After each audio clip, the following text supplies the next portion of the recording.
Video natin ngayon is tuturo ko sa inyo kung paano magpalit ng fuel filter.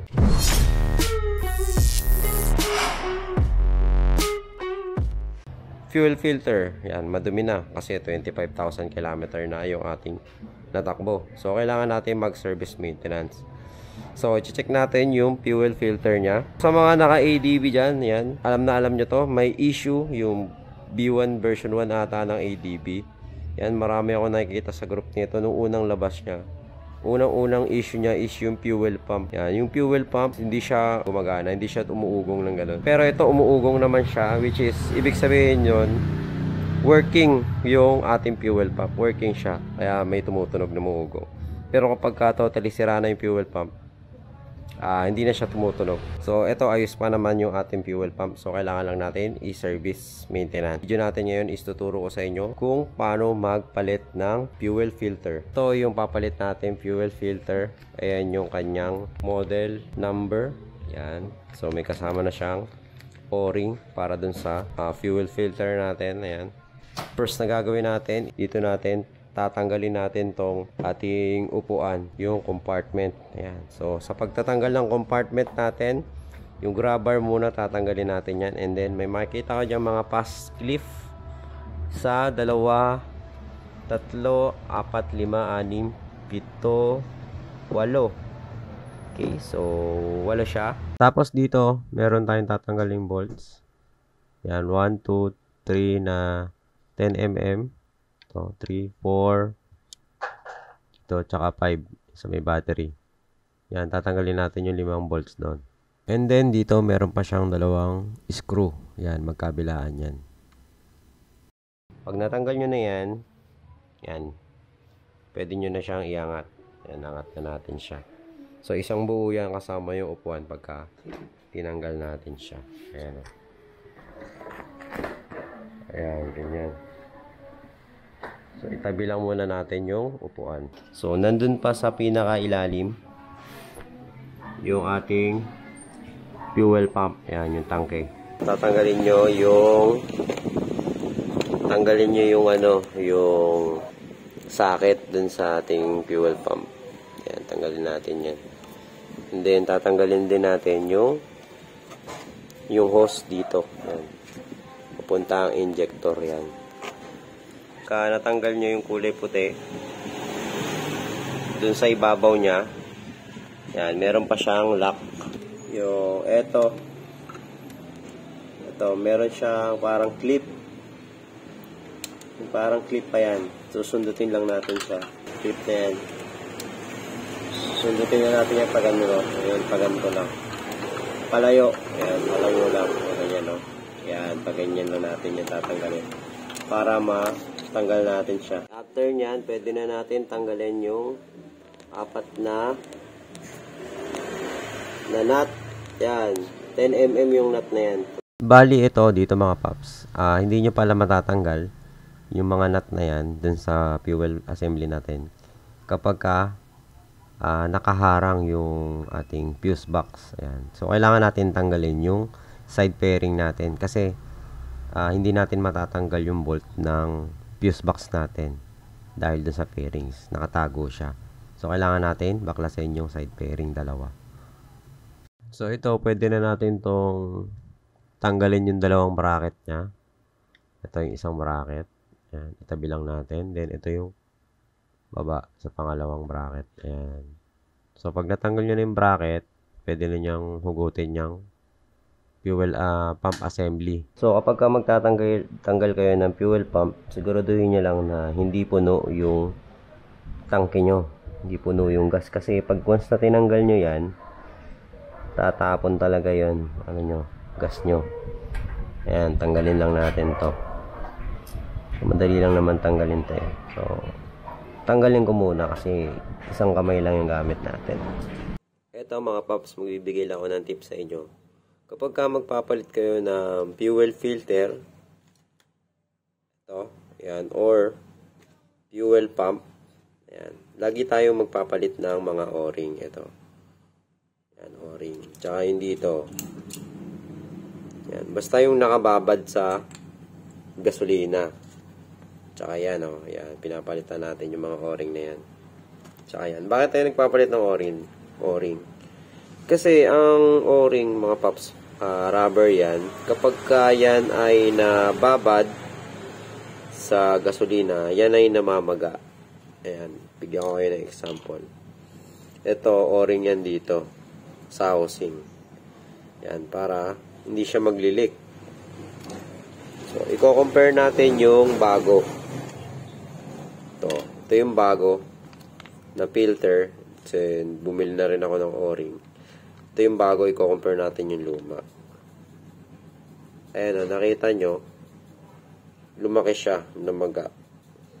So, ibig sabihin, kapag ginamit pa natin to, ayan o, maluwag na siya. So, hindi na siya magpipit. Diba? Yan yung magkukos na problema. Magkakaroon ng leak yung gas natin sa tank. So, ayun din o, kailangan yung palitan kasi namamagana na rin siya. Kasi nga, nababad nga yan sa gasolina. So, every time na magpapalit tayo, is kailangan natin palitan yung mga o-ring.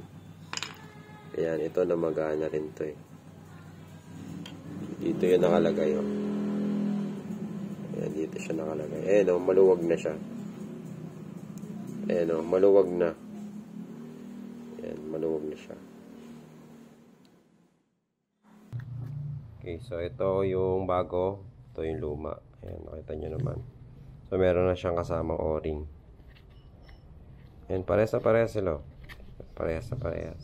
So, ito ay kabit na natin to. Ayan. Ganyan yung position niya. Ngayon, ito muna yung unang ilalagay natin. Bali, ito muna yung una nating ilalagay. Papasok. Kasi ito yung mahirap ipasok eh. Pasok natin to. Yung floater muna. So, ito, medyo tutupiin natin yung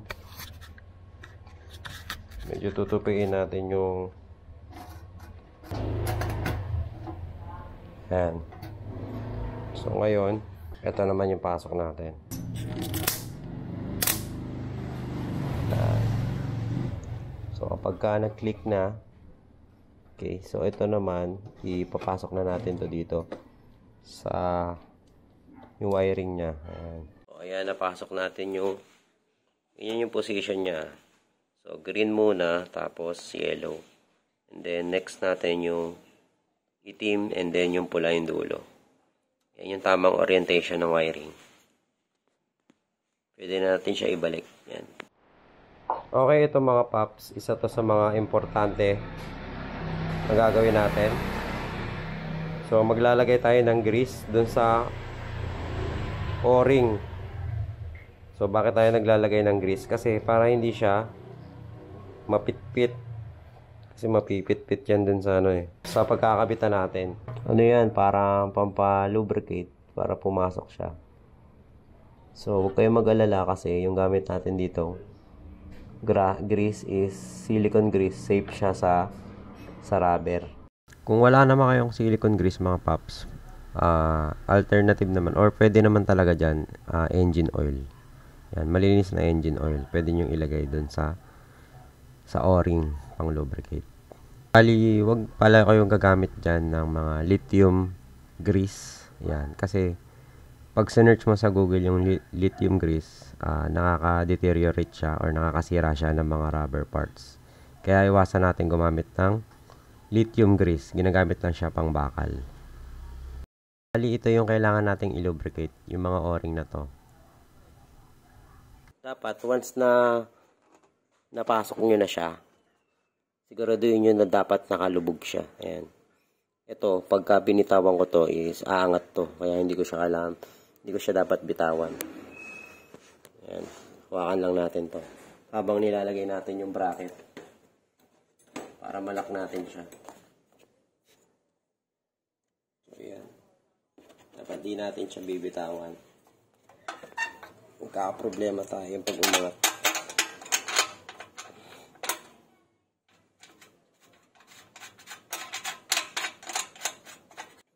Ayan, di na siya aangat. Tapos pwede na natin sikipan.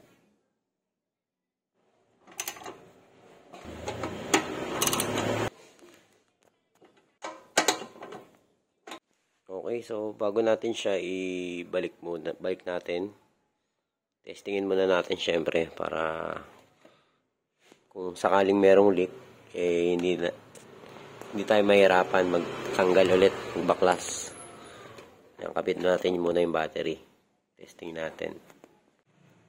Ito mga paps, testingin natin. Ayan, wala namang nagli-leak. Subukan natin patakbuhin.